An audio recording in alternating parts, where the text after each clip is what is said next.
evening, I'm Donna Bush with your CIG television news brief on this Wednesday. The 2023 Young Chef, Young Waiter winners for the Cayman Islands have been chosen to compete internationally soon. Over the weekend, Her Excellency Governor Jane Owen hosted the competitors just days before the competition.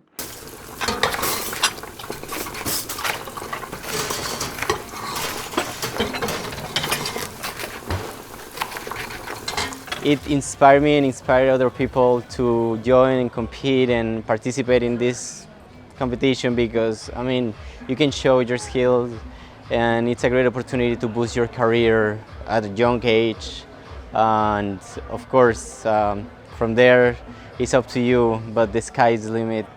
Sebastian Amaya from the Ritz-Carlton is the 2023 Young Chef winner for the Cayman Islands, and Rosie McKittrick from Agua Restaurant is the Young Waiter winner.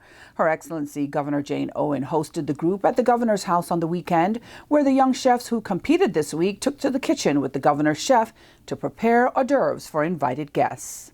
So we can see that there is so much talent here in Cayman that we need to nurture and encourage. And I'm very pleased to say that the Young Chef, Young Waiter competition, which is now in its 44th year, taking place for the second time here in Cayman, is encouraging young chefs up to age 28 all around the world to show just how good they are. And I'm so proud that Cayman is a part of that. A total of 6 chefs and waiters competed in the Cayman Islands this week, representing various restaurants and hotels here on Grand Cayman. And I'm here in support on behalf of my minister, the Honorable Bernie Bush, because the Ministry of Culture is pushing and supporting this from the culinary perspective. And obviously that transitions into tourism as well. So we support each other while we support Cayman and its growth from a culinary, tourism and culture perspective. And these are the things that we need to do in order to build that a world-class service that we do within the tourism sector, and in enhancing and keeping our flavors of our culture alive through this continuous growth of young people in the culinary arts. In 2022, the first World Young Chef, Young Waiter Cayman Islands competition opened to local chefs and waiters under a certain age and who are working in any background in the hospitality industry. But we're also, I think, really delighted that the government have got behind this programme. We're delighted that the tourism department, the youth department of sports culture have got behind what we're doing as well. So the Honourable Bernie Bush has been a massive supporter of us last year and this year, and indeed came to Monaco to support the 2 contestants, Brittany Bodden and Lauren Bodden, in Monaco last year. I think the competition very much provides a platform for these young people, for people who are under 28 around the world. We call it the Hospitality Olympics. Sometimes it's known as the Formula One of hospitality, where people around the world are competing, and we end up at a world final and we end up with the world champions. The winning duo will now go on to compete in the World Finals in Monaco from September 23rd to the 24th, where the world champions will win a cash prize of $10,000. To learn more about the Young Chef, Young Waiter program, you can go online to youngchefyoungwaiter.com.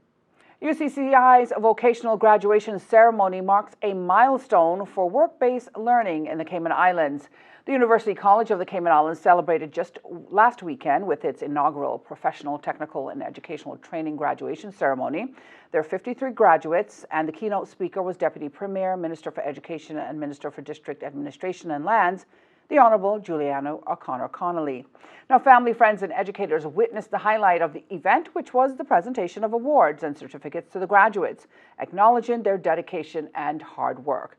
We say a huge congratulations to each of them.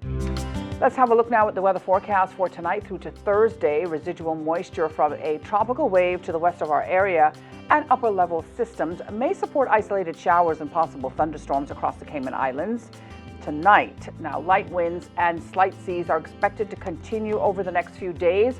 It's all due to a weak pressure gradient that's across the Caribbean region. Meantime, the National Hurricane Center in Miami is issuing advisories on Tropical Storm Lee, which poses no threat to the Cayman Islands, but its progress will be monitored by the Cayman Islands National Weather Service.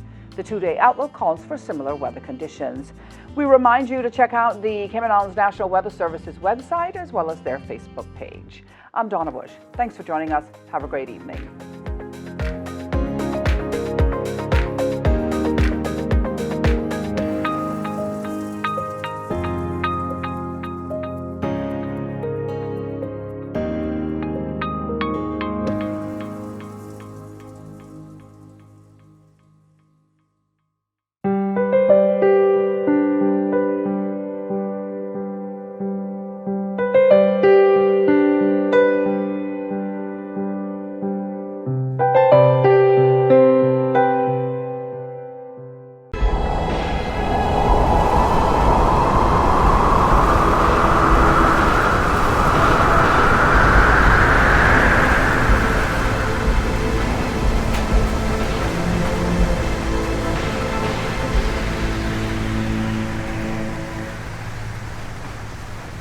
Seek the latest, accurate information on COVID-19 only from official sources at gov.ky/coronavirus.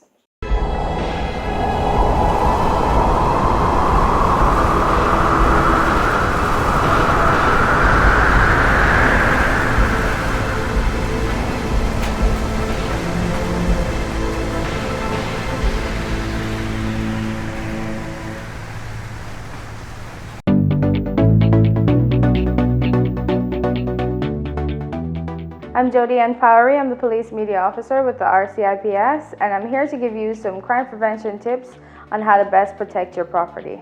The first thing that we want to discuss is our points of entries. Let's start with the front door, and then we'll move on to the windows and the back doors or sliding glass doors. The first thing to consider is the front door. This particular front door has 2 deadbolt locks. One of these deadbolt locks are properly carpentered and the other is not. When your door is properly locked, you'll hear a click at the end and the deadbolts are not able to move. If it is slightly opened, then you can push the deadbolt back without having any restrictions. I'll now proceed to show you what your lock should look like when it is properly locked.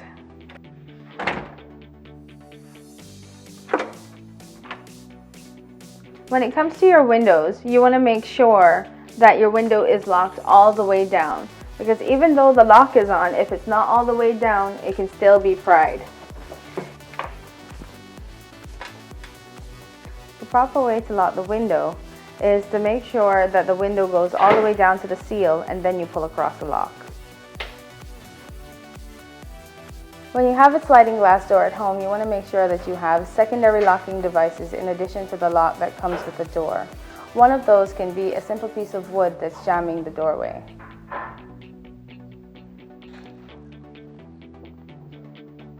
We want to encourage you to ensure that you don't make things easy for burglars who are looking for opportunities to break into property by leaving your property out in plain view. Some of these items are your car keys, your electronics, and your handbags. Make sure that you put these properties away when you're leaving the house or when you're going to bed. When you're going camping or if you're taking your family on a trip, you want to ensure that your property has some sign of life. This can be done by leaving a light on or putting timers on your lights. And we want to ensure that our family homes are safe. In order to do so, we encourage that people take the proper precautions by starting up neighborhood watches or encouraging family members or persons they trust to check on their properties while they're away.